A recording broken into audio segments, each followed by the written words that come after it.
10월 16일 수요일 온라인으로 매일의 묵상을 함께 하시는 모든 분들에게 주님의 은혜와 말씀의 능력이 임하시기를 간절히 원합니다. 오늘은 엘리야에 관한 내용으로 함께 묵상하기 원하는데요. 야고보서 5장 17절과 18절의 말씀 먼저 읽도록 하겠습니다. 엘리야는 우리와 성정이 같은 사람이로되 그가 비가 오지 않기를 간절히 기도한즉 3년 6개월 동안 땅에 비가 오지 아니하고 다시 기도하니 하늘이 비를 주고 땅이 열매를 맺었느니라. 야고보는 우리와 성정이 같은 엘리야를 언급하면서 자신의 서신에서 그 신앙에서 인내와 기도가 얼마나 중요한지를 강조하고 있습니다. 사실 이 엘리야 선지자에 관해서는 구약 성경 열왕기상 17장에서 19장까지 자세히 기록이 되어 있는데요. 오늘 이 엘리야의 대표적인 기도의 세 장면을 가지고 함께 우리가 살펴보면서 묵상의 포인트로 함께 나누기 원합니다. 먼저 첫 번째 엘리야의 기도는 열왕기상 17장에 있는데요. 19절과 20절에서 엘리야가 이렇게 기도합니다. 엘리야가 그에게 그의 아들을 달라 하여 그를 그 여인의 품에서 받아 안고 자기가 거처하는 다락에 올라가서 자기 침상에 누이고 여호와께 부르짖어 이르되 내 하나님 여호와여 주께서 또 내가 우거하는 집 과부에게 재앙을 내리사 그 아들이 죽게 하셨나이까 하고. 엘리야는 지금 과부와 그녀의 아들을 위해서 기도하는데요. 당시의 상황을 우리가 먼저 좀 생각해 봅니다. 이스라엘이 아합 왕과 그의 아내인 이세벨의 치세 아래서 더욱더 하나님께로부터 멀리 떠나서 범죄하고 우상을 섬기는 그러한 상황이 되었습니다. 이에 엘리야는 아합 앞에서 하나님의 이름으로 비도 이슬도 없는 아주 극심한 가뭄을 이제 선포하는데요. 그런 후에 그릿 시냇가로 그가 숨어 들어갑니다.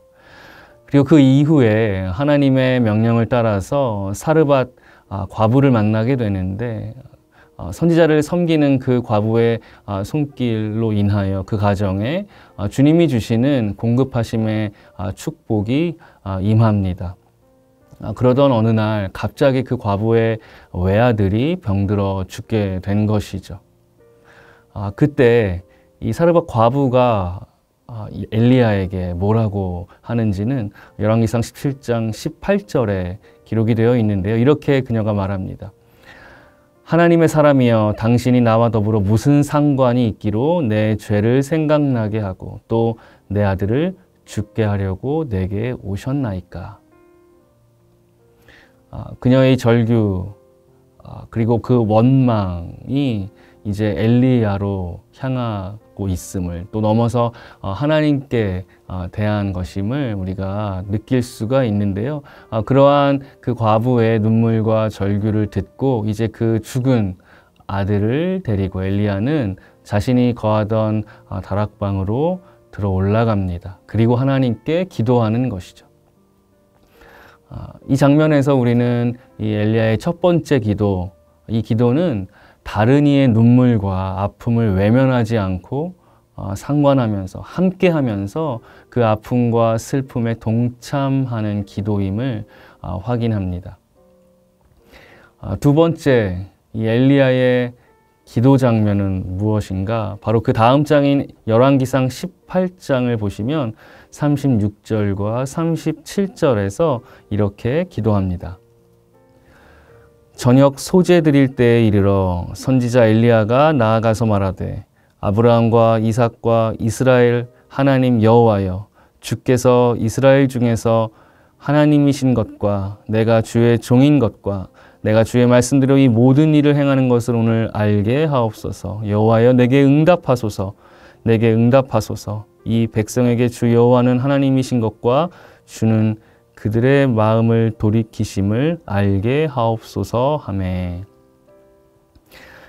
이 장면은 갈멜산에서 엘리야가 하나님 앞에 기도하는 내용입니다. 잘 아시는 것처럼 바알 선지자 450명과 엘리야가 각각 기도하여서 누구의 신이 참 신인지를, 참 하나님인지를 모든 백성들 앞에서 대결하는 그러한 상황입니다. 각각 송아지를 각을 떠서 나무 위에 올려놓고 기도할 때 하늘에서 불을 내려서 그 번제를 태우는 그 신이 승자가 되는 것입니다. 그리고 그 모든 것을 백성 앞에서 명명백백하게 드러내 보이자는 대결이었는데요. 여러분, 결과는 어떻습니까? 바알 선지자가 450명이 단체로 큰 소리를 내면서 기도합니다. 아무리 기도하고 기도해도 또 자해까지 하면서 정말 오랜 시간 동안 기도했지만 그들이 기도할 때에 아무 일도 일어나지 않습니다. 여러분, 그런데 엘리야의 기도는 어떠했습니까? 그는 자신이 기도를 시작하기 전에 여러 번 그 제물과 제단 위에 물을 붓게 합니다.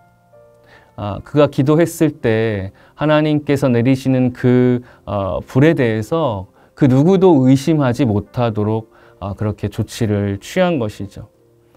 그리고 결국에 어떻게 되나요? 열왕기상 18장 38절과 39절은 그 결과를 이렇게 기록합니다. 이에 여호와의 불이 내려서 번제물과 나무와 돌과 흙을 태우고 또 도랑의 물을 핥은지라. 모든 백성이 보고 엎드려 말하되 여호와 그는 하나님이시로다. 여호와 그는 하나님이시로다 하니. 이 두 번째 엘리야의 기도 장면, 바로 엘리야의 기도는 하나님을 높이는 기도였고, 그리고 하나님께서 하나님 되심을 구하는 기도였고요. 그리고 마지막으로 백성들을 하나님께로 돌이키는 기도였습니다. 마지막 세 번째 엘리야의 기도 장면은 그 다음 장인 19장 4절에서 우리가 확인을 할 수 있는데, 이렇게 엘리야는 기도합니다. 자기 자신은 광야로 들어가 하룻길쯤 가서 한 로뎀나무 아래에 앉아서 자기가 죽기를 원하여 이르되 여호와여 넉넉하오니 지금 내 생명을 거두시옵소서. 나는 내 조상들보다 낫지 못하니이다 하고. 갈멜산 그 승리 이후에 광야의 로뎀나무 아래에서 하나님께 올려드린 엘리야의 기도입니다. 여러분, 갈멜산의 대결에서 큰 승리를 거두었습니다. 그리고 이스라엘의 백성들이 하나님이 참 하나님이심을 고백하면서 주님께 나아갔고요. 그리고 그 대결에 참여한 모든 바알 선지자들은 처형을 당합니다. 뿐만 아니라 엘리야의 무릎 기도로 수년 동안 지속되어 왔던 그 가뭄이 이제 해소가 됩니다. 큰 비가 내렸습니다. 당시 상황을 우리가 상상을 해보면 엘리야의 입장에서는 모든 일을 다 이루었고 이제 잘 마쳤다고 만족할 만한 그러한 상황이었을 것입니다. 그렇게 확신했겠지요. 여러분, 그런데 무슨 일이 바로 이어집니까? 이세벨이 엘리야를 죽이겠다고 자객을 이제 보낸 것이죠. 이러한 상황에 이제 엘리야가 크게 낙담을 하고 절망합니다. 그리고 하나님께 자신을 거두어 가시도록 간구하는 것입니다. 이러한 연약한 엘리야의 모습, 그 엘리야를 보시면서 하나님 어떻게 그에게 반응하고 그를 대하십니까? 열왕기상 19장 4절에 나타난 엘리야의 기도 이후에 하나님께서는 그를 어루만지시고 또 구운 떡을 먹이시고 물을 마시게 합니다. 그리고 다시 한번 재차 반복하신 후에 하나님의 산인 호렙산으로 보내셔서 그곳에서 바람과 지진과 불 이후에 세미한 소리로 임하시는 그 하나님의 임재를 통해서 그를 회복시키시고 치유를 허락하십니다. 이 모든 과정에서 나타난 엘리야의 세 번째 기도 장면은 자신의 가진, 자기 자신의 그 있는 모습 그대로의 연약함을 가지고 하나님께 나아가 간구하는 기도였습니다. 여러분은 어떻게 기도하십니까? 우리의 기도가 이렇게 엘리야처럼 타인의, 이웃의 아픔과 눈물을 함께 짊어지고 함께 아파하는 기도가 되기를 바라고요. 그리고 하나님께서 하나님 되심을 구하는 기도, 또 나의 있는 모습 그대로, 그것이 실패와 연약함이라 할지라도 솔직하고 겸손하게 하나님께 내어드리는, 드러내는 그러한 기도가 되시기를 주님의 이름으로 축원합니다. 우리의 기도를 들으시고 응답하시는 하나님 아버지, 오늘도 여러 문제와 고난 가운데 아파하며 눈물 짓는 이들을 위하여 기도하며 그들의 짐을 함께 나눠지는 용기를 더하여 주옵소서. 주님이 가르쳐 주신 대로 하나님의 나라와 의를 구하며 우리 가운데 오직 하나님께서 하나님 되심만 드러나게 하옵소서.